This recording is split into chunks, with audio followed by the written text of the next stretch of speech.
அன்பு உள்ளங்களுக்கு இனிய வணக்கம். விருச்சிகம் ராசிக்காரர்களாகிய உங்களுக்கு சூரியன் இதுவரையில் சுக்கிரனுடைய ஆட்சி வீடான ரிஷபமனைக்குள் சஞ்சரித்துக் கொண்டிருந்தார்.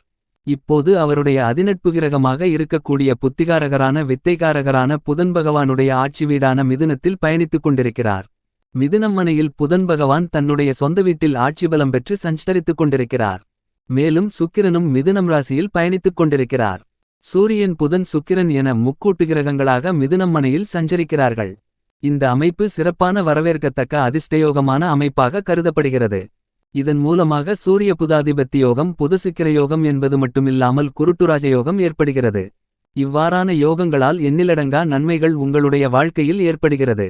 இந்த வகையில் உத்தியோகம் சார்ந்தும் குடும்ப சூழ்நிலை சார்ந்தும் வியாபாரம் தொழில் அரசியல் துறை விவசாயத்துறையினர் மாணவ மாணவிகள் கலைத்துறையினர் என எல்லோருக்கும் எப்படிப்பட்ட அதிர்ஷ்ட முன்னேற்றங்களெல்லாம் உங்களுடைய வாழ்க்கையில் ஏற்படுகிறது என்பதை சுருக்கமாக பார்ப்போம். இப்போது இந்த காலகட்டங்களில் மற்ற கிரகங்களுடைய சஞ்சார அமைப்பை பார்ப்போம். மேஷத்தில் செவ்வாய் ரிஷபராசியில் குரு மிதுனத்தில் சுக்கிரன் புதன் சூரியன் இணைந்து பயணித்துக் கொண்டிருக்கிறார்கள். கன்னிராசியில் கேதுவும் கும்பராசியில் சனியும் மீனராசியில் ராகுவும் பயணித்துக் கொண்டிருக்கிறார்கள். இவ்வாறான கிரகங்களின் சஞ்சார அமைப்பால் மேலும் என்ன மாதிரியான நன்மைகளெல்லாம் முன்னேற்றங்களெல்லாம் உங்களுடைய வாழ்வில் ஏற்படுகிறது என்று ஆழமாகவும் துல்லியமாகவும் சுருக்கமாகவும் ஆராய்வோம். சூரியனின் அதி அற்புதமான அருமையான சக்தியால் தான் பயிர்கள் ஜீவராசிகளிருக்கின்றன வளர்கின்றன. கோடை குளிர் மழை போன்ற பருவமாற்றங்களும் சூரியனால் தான் ஏற்படுகிறது. ராஜகிரகமான சூரியனை பொறுத்தமட்டில் உலகத்திற்கு மிக முக்கியமான கிரகமாக கருதப்படுகிறது. இப்படிப்பட்ட சிறப்புகளைக் கொண்ட சூரியனை நாம் வழிபாடு செய்வதை வழக்கமாக கொண்டிருக்கிறோம். சூரியனை வழிபடும் நிகழ்வு சவுமாரம் என்று பொருள். சூரியனை சிவனோடு ஒப்பிட்டு சிவசூரியன் என்றும் விஷ்ணுவோடு ஒப்பிட்டு சூரியநாராயணர் என்றும் போற்றப்படுகிறது.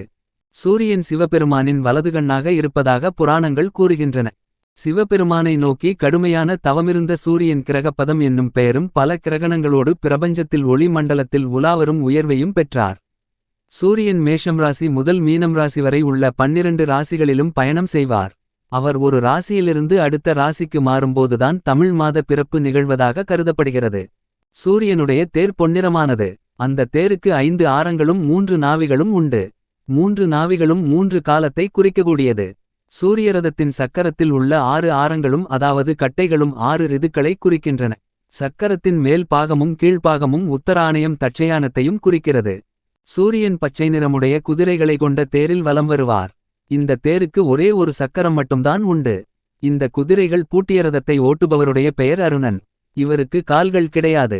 இவர் திருமாலின் பெரிய திருவடி என்று போற்றப்படும் கருட பகவானுடைய அண்ணனாக கருதப்படுகிறது. சூரிய பகவான் தன்னுடைய ரதத்தில் 4 பட்டணங்களையும் சுற்றி வந்து காலை மதியம் மாலை அர்த்தராத்திரி என்ற காலங்களை உருவாக்குகிறார்.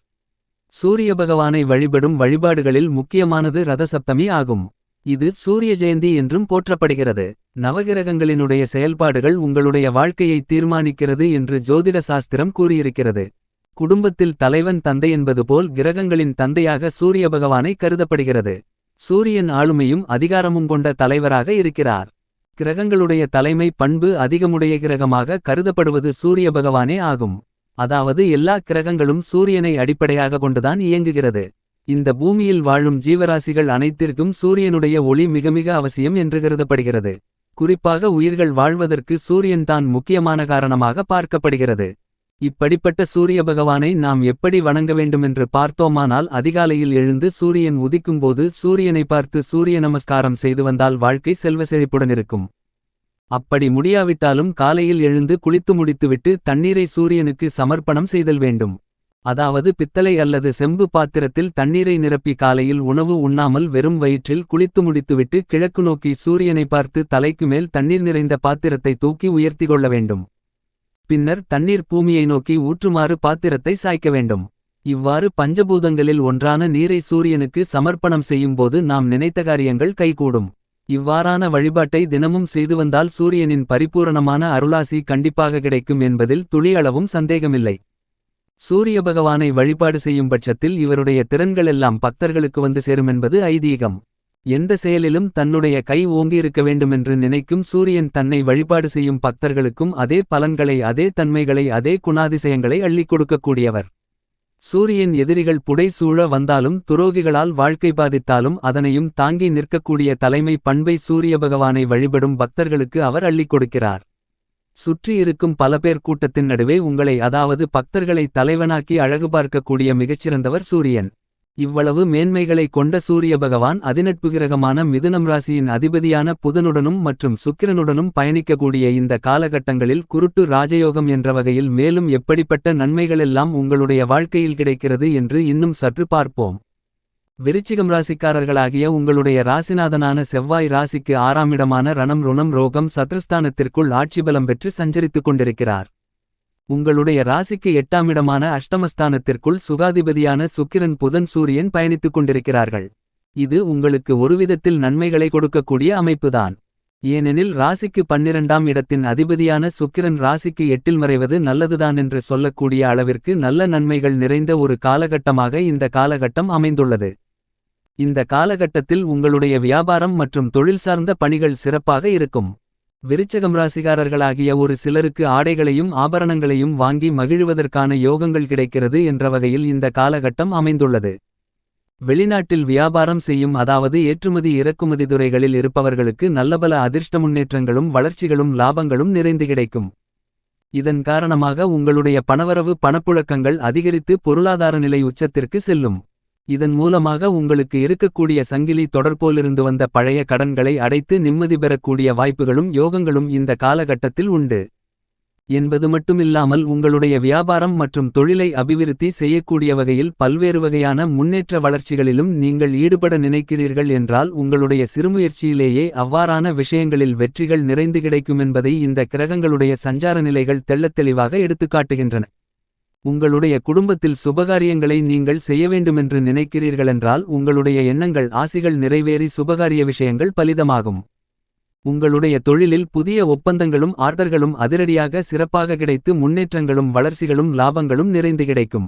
உத்தியோகத்திலிருப்பவர்களுக்கு இதுவரையில் காரணமே இல்லாமல் மறுக்கப்பட்டு வந்த பதவி உயர்வுகள் ஊதிய உயர்வுகள் உள்ளிட்ட உத்தியோகத்தில் கிடைக்க வேண்டிய பல சலுகைகள் போன்றவற்றை இந்த காலகட்டத்தில் நீங்கள் இனிதாக பெறலாம். மேலும் தற்போது தற்காலிகமாக பணிபுரிந்து கொண்டிருக்கும் தற்காலிக பணியாளர்களுக்கு வேலை நிரந்தரம் செய்யப்படுவதற்கான யோகங்களும் வாய்ப்புகளும் நிறைந்து உள்ளது. அரசு வேலைக்காக போட்டித் தேர்வுகள் எழுதி காத்துக் கொண்டிருப்பவர்களுக்கு அவ்வாறான போட்டித் தேர்வுகளில் வெற்றிகள் நிறைந்து கிடைத்து சாதகமாக அமைந்து அரசு வேலை கிடைப்பதற்கான யோகங்களும் சாத்தியக்கூறுகளும் உள்ளது என்பதை தற்போது அமைந்துள்ள கிரகநிலைகளின் சஞ்சார அமைப்பு துல்லியமாகவும் தெள்ளத்தெளிவாகவும் எடுத்துக்காட்டுகின்றன.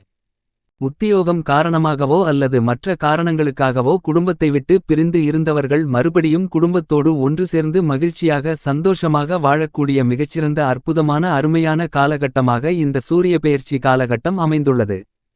இந்த காலகட்டத்தில் விருச்சிகம் ராசிகாரர்களாகிய உங்களுக்கு ஆன்மீக உணர்வுகள் அதிகரிக்கும். புனித யாத்திரைகளை மேற்கொள்வதற்கான யோகங்களும் கிடைக்கும். இதன் மூலமாக அனுகூலங்களும் ஐஸ்வர்யங்களும் நிறைந்து கிடைக்கும். மேலும் விருச்சிகம் ராசிக்காரர்களுக்கு இந்த காலகட்டத்தில் எதிர்பாலினத்தவர்களால் பல்வேறு வகைகளான நன்மைகளும் யோகங்களும் அனுகூலங்களும் கிடைக்கும் என்பதை கிரகநிலைகள் உறுதியாக தெளிவுபடுத்துகின்றன என்பது மட்டுமில்லாமல் இந்த காலகட்டத்தில் திருமண வயதிலுள்ள விருச்சிகம் ராசி விருச்சிகம் லக்னம் ஆண் பெண் இருபாலர்களுக்கும் இதுவரையிலிருந்து வந்த திருமண தடைகள் தாமதங்கள் தோஷங்கள் அனைத்தும் விலகி நல்ல வரன் அமைந்து திருமணம் நடந்தேறுவதற்கான யோகங்கள் நிறைந்துள்ளது. காதலித்துக் கொண்டிருக்கும் விருச்சிகம் ராசி விருச்சிகம் லக்னம் ஆண் பெண் இருபாலர்களுக்கும் காதலில் வெற்றி கிடைத்து பெரியோர்களின் பெற்றோர்களின் ஆசிர்வாதத்தோடு காதல் திருமணமும் நடப்பதற்கான வாய்ப்புகள் உள்ளது. இவ்வாறான நட்பலன்கள் அனைத்தும் உங்களுடைய சிறுமுயற்சியிலேயே வெற்றிகள் நிறைந்து கிடைப்பதற்கான வாய்ப்புகளும் யோகங்களும் உள்ளது. வெளிநாடு சென்று உத்தியோகம் செய்ய வேண்டுமென்று விருப்பப்பட்டு கொண்டிருப்பவர்களுக்கு நீங்கள் அதற்கான முயற்சியை மேற்கொண்டால் அதில் வெற்றி வாய்ப்புகள் நிறைந்து கிடைக்கும் என்பது மட்டுமில்லாமல் வெளிதேசங்களில் மிகச்சிறந்த நல்ல நிறுவனங்களில் உத்தியோக வாய்ப்புகள் கிடைப்பதற்கான யோகங்கள் உண்டு. மேலும் இந்த சூரிய பெயர்ச்சி காலகட்டத்தில் நீங்கள் எந்த மாதிரியான விஷயங்களில் சற்று விழிப்புணர்வுடனும் கவனத்துடனும் இருக்க வேண்டுமென்று பார்ப்போம். சூரியன் ராசிக்கு 8இல் பலம் குறைந்து இருப்பதன் காரணமாக வீண் வம்பு வழக்கு போன்றவற்றில் சிக்கிக்கொள்வதை தவிர்த்தல் நல்லது. தந்தைக்கும் குழந்தைகளுக்கும் இடையே கருத்து வேறுபாடுகள் வருவதற்கான வாய்ப்பு உள்ளது. கவனம் தேவை. ஒருவருக்கொருவரை விட்டுக்கொடுத்து அனுசரித்து செல்வது சிறப்பு. தாயாரின் உடல் ஆரோக்கியத்தில் அதிக அக்கறை எடுத்துக்கொள்வது மிக மிக நல்லது. ராசிக்கு 5ஆம் இடமான பஞ்சமஸ்தானத்தில் ராகு சஞ்சரித்துக் கொண்டிருப்பதால் உங்களுடைய எதிர்பார்ப்புகள் பூர்த்தியடைவதில் பின்னடைவுகள் ஏற்படலாம். எனவே பொறுமையாக நிதானமாக எல்லா காரியங்களிலும் செயல்படுவது அவசியமென்பதை ராகு தெளிவுபடுத்துகிறார். உங்களுக்கு இந்த சூரிய பெயர்ச்சி காலகட்டத்தில் அமைந்துள்ள கிரகநிலைகளின் ரீதியாக கூறப்படும் பரிகாரம் என்னவென்றால், ஜென்மராசியில் ராகு இருப்பதால் ஞாயிற்றுக்கிழமை நாகப்பிரதிஷ்டை செய்யப்பட்ட ஆலயத்திற்கு சென்று வழிபாடு செய்து வாருங்கள். அளவற்ற நன்மைகள் உங்களுடைய வாழ்க்கையில் நிறைந்து கிடைக்கும் என்பதில் சந்தேகமில்லை. தயவு செய்து நமது சேனலை சப்ஸ்கிரைப் செய்யுங்கள். பெல் பட்டனை அழுத்தி அதில் வருகின்ற ஆல் என்ற ஆப்ஷனை தேர்வு செய்யுங்கள். வீடியோவை பார்த்தவுடன் லைக் ஷேர் கமெண்ட் செய்யுங்கள். மேலும் நமது சேனலுக்குள் சென்று அதிலிருக்கக்கூடிய பல்வேறு விதமான ஜோதிட வீடியோக்களையும் ஒரு எட்டு பார்த்து பலனடையுங்கள்.